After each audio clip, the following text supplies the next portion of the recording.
Let us begin by reading the word problem out loud. Fred always has difficulty managing his expenses on his debit card.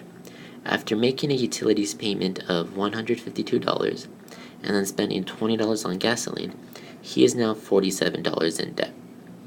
How much money did Fred have on his debit card before his two expenses? Let us begin our strategy for problem solving by analyzing the problem. Keep in mind that the first thing you want to do when analyzing the problem is identify the question that's being asked.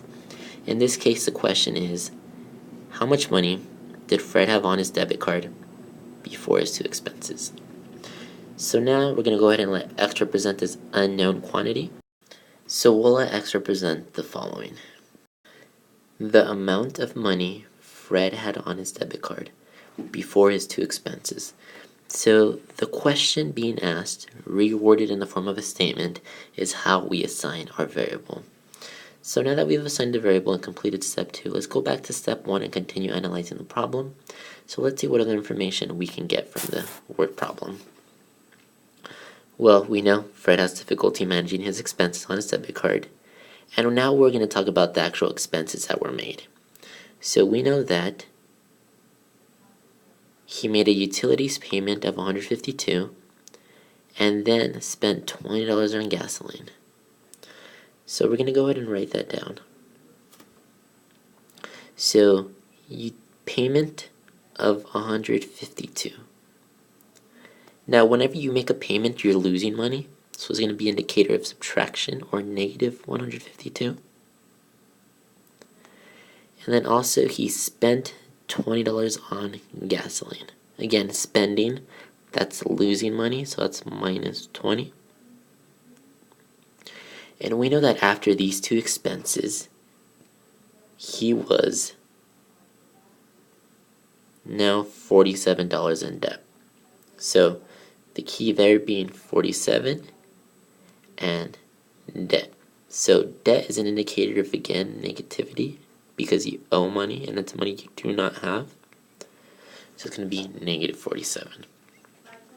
So now we actually have all the information that we need to create our equation. So let's go ahead and do so.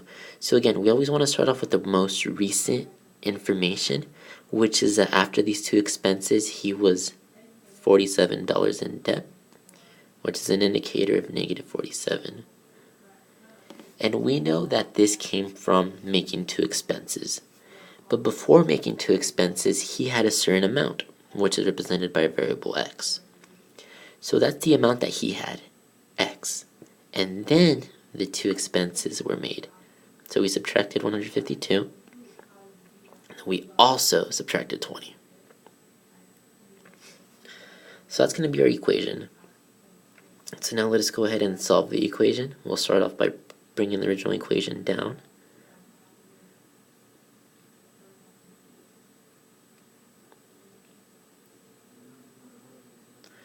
So now what we can do is combine these two terms on the right hand side.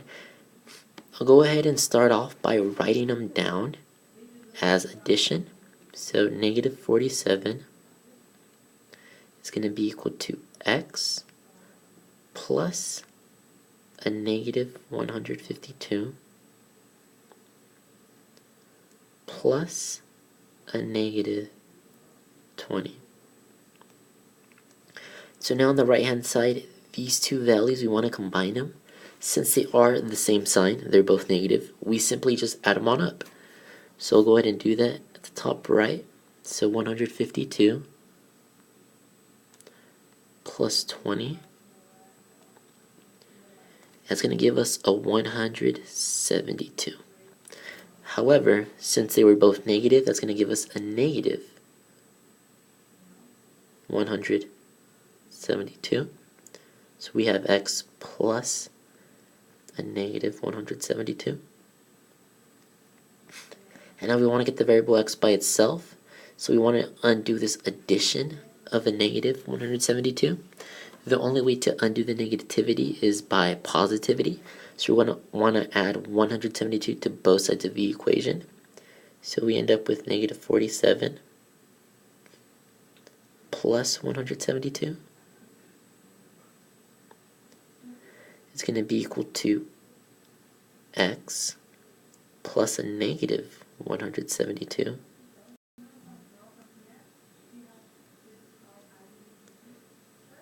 plus the 172 that we desire.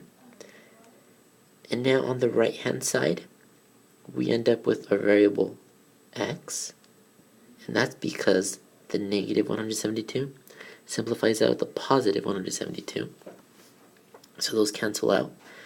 And now we have to do negative 47 plus 172.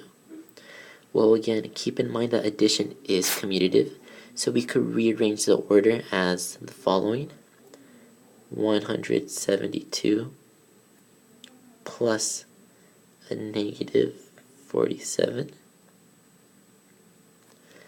And now this is simply the same thing as subtraction.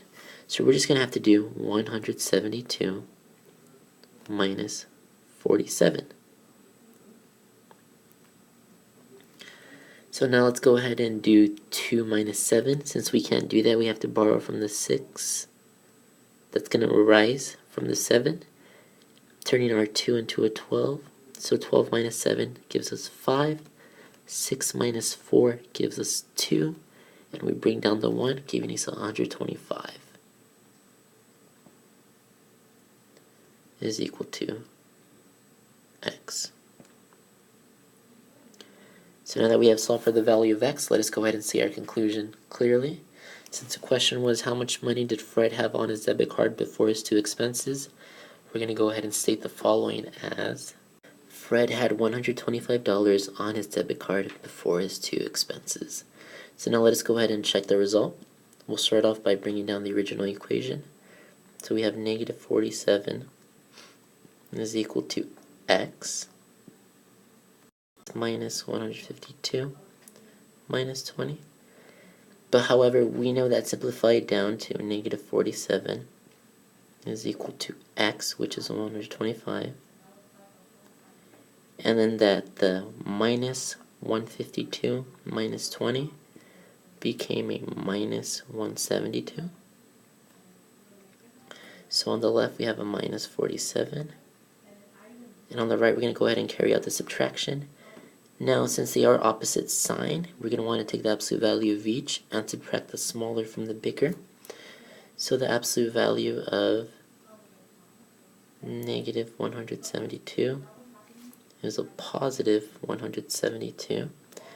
And the absolute value of 125 is simply 125. So we're going to subtract the smaller from the bigger. So we're going to do 172 minus 125. 2 minus 5, we can't do that, so we borrow from the 7, which becomes a 6, making our 2 into a 12.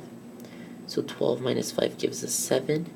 6 minus 2 gives us a 4. And then 1 minus 1 gives us a 0. So we end up with 47. However, since the top number was negative,